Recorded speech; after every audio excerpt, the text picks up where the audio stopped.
նիստեր, բավականին կարևոր նախագծեր ենք քննարկել, որոշումներ ենք կայացրել եւ այդ նախագծերից թերևս ամենակննարկվածներից մեկը կխնդրեմ, որ իմ գործընկեր Տիկին Թագուհի Ղազարյանը ներկայացնի, քանի որ նաեւ մամուլում այլ ձևակերպումներ, այլ տրամաբանությամբ է ներկայացվել տվյալ նախագիծը։ Խնդրեմ Տիկին Ղազարյան։ Շնորհակալություն, պարոն Հովհաննիսյան, բարև ձեզ հարգելի գործընկերներ, խոսքը նախագծերից մշակույթի հուշարձանների, մշակույթի եւ պատմության հուշարձանների պահպանման օրենքի մասին է, որով ըստ էության քաղաքացիական պայմանագիր խմբակցություն քվեարկեց եւ իմ եւ պարոն Գաբրիելյան նախաձեռնությամբ առաջ քաշված նախագծին, որով առաջարկում ենք, որ մայրաթորին պատկանող հուշարձանները ավելի պաշտպանված լինեն հենց մայրաթորի սեփականության տիրույթում մնալու տրամաբանության մեջ։ Մենք կարծում ենք, մեր դիրքորոշումն այն է, որ մայրաթորին պատկանող հուշարձանները, եկեղեցիները պետք է մնան մայրաթորի մոտ, պետք է դրանց օտարումը կամ սեփականության փոփոխությունը հնարավորինս բարդացված եւ գուցե նույնիսկ անհնար դառնա, կախված իհարկե այն տրամաբանությունից, որը կարող է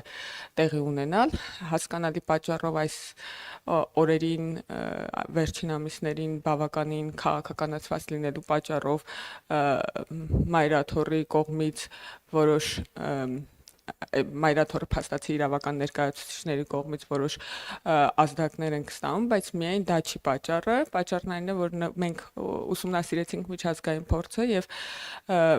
թե ՅՈՒՆԵՍԿՕ-ի կոնվենցիաներով, թե բազմաթիվ երկրների փորձով կրոնական հուշարձաններ եւ կրոնական մշակութային արժեքները առանձնահատուկ պաշտպանության կարիք ունեն պետությունների կողմից եւ մենք կարծում ենք, որ այս ոլորտը բավականաչափ լավ կարգավորված չէ Հայաստանում եւ դա սկսեց ավելի սուր կերպով երևալ, երբ եկեղեցու ներկայացուցիչների կողմից քաղաքական բուռն գործունեությունը սկսվեց։ Մենք կարծում ենք, որ Հայաստանում հուշարձանների պահպանության եւ մշակութային արժեքների պահպանության ոլորտը պետք է բերվի միջազգային ստանդարտների։ Բազմաթիվ քայլեր արդեն նախորդ շրջանում արել ենք, թե այս օրենքի, թե թանգարանների օրենքի, թե մշակութային հիմունքների մասին օրենքների փոփոխություններով, բայց այդ փոփոխությունները օրենսդրական կանգ չեն առնի, կշարունակեն եւ ես կարծում եմ, որ սա հրաշալի առիթ է նաեւ մշակույթի հետ կապված գործիչների, այդ ոլորտում աշխատողների համար արձագանքելու նաեւ նախաձեռնություններ առաջ բերելու եւ մենք սիրով դա կքննարկենք։ Շնորհակալություն։ Շնորհակալություն, հիմա կարող եք անցնել հարցերին։ Սիվիկ, խնդրեմ ձեր հարցը։ Շնորհակալություն։ Հարցս երկուսին էլ ուղղվում է, պարոն Հովհաննիսյան, Տիկին Ղազարյան։ Երեք մեր ձևով շարժման համակարգող պարոն Նարեկ Կարապետյանը մի տեսագրություններ հրապարակել կարճ, որտեղ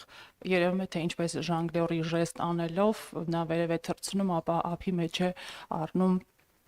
10 դրամանոց, հայտարարելով, որ սա առաջին հայացքից գուցե թվում է 10 դրամանոց է, բայց սա Հայաստանի ապագա վարչապետի 10 տարվա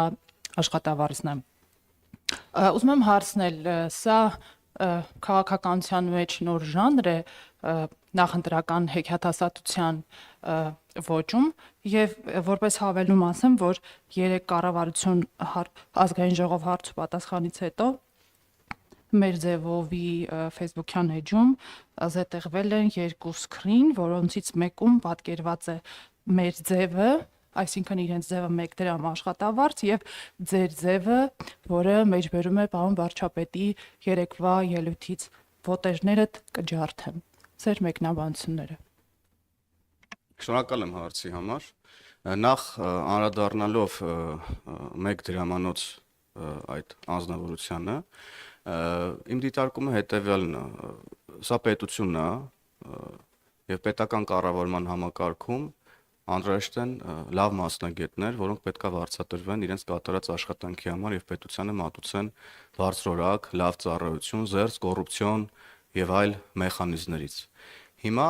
ձեր նշած անձնավորությունը ըստ էության, երբ որ հայտարարում է, որ կան մարդիկ կամ կա մարդով պատրաստը որպես վարչապետ աշխատել 1 դրամով, ըստ էության նման ծանր եւ պատասխանատու աշխատանք կատարել 1 դրամով, հարցեր են առաջանում, թե այդ մարդու կարիքներն ով է հոգալու, ով է կերակրելու այդ մարդուն, ով է հագցնելու այդ մարդուն։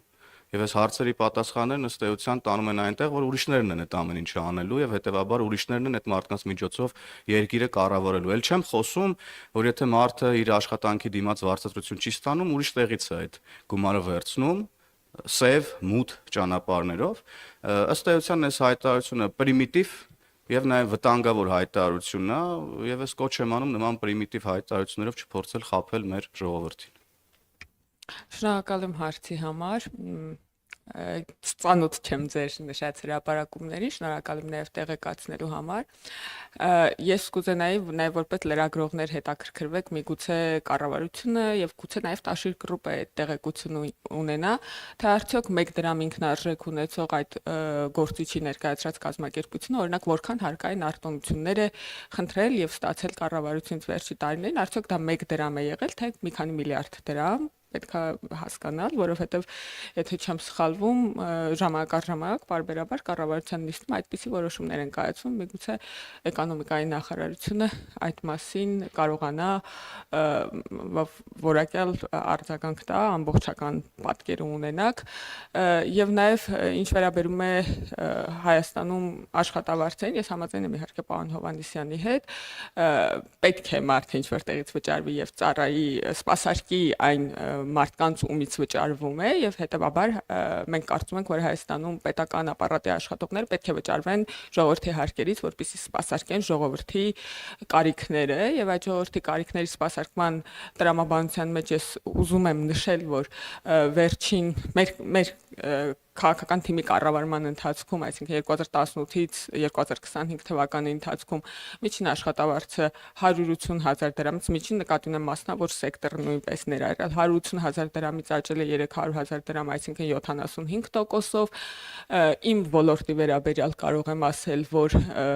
ուսուցիչների միջինացված աշխատավարձը բարձրացել է շուրջ 85%-ով, գիտաշխատողների միջինացված աշխատավարձը բարձրացել է 200%-ով, ոչ թե առանձին մի ոլորտ է, այլ միջինացված, որովհետև կան նաև աշխատողներ, որոնք 340-400% բարձրացում են ունեցել, եւ կարծում եմ տրամաբանական է, որ պետական ապարատում, եթե ոչ նույն չափ, ապա գոնե համադրելի մոտ ինչ որ փոփոխություններ պետք է տեղի ունենան, որովհետև այս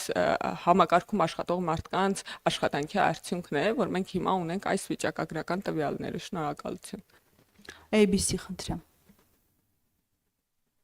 Շնորհակալ եմ Նիկոլ Փաշինյանին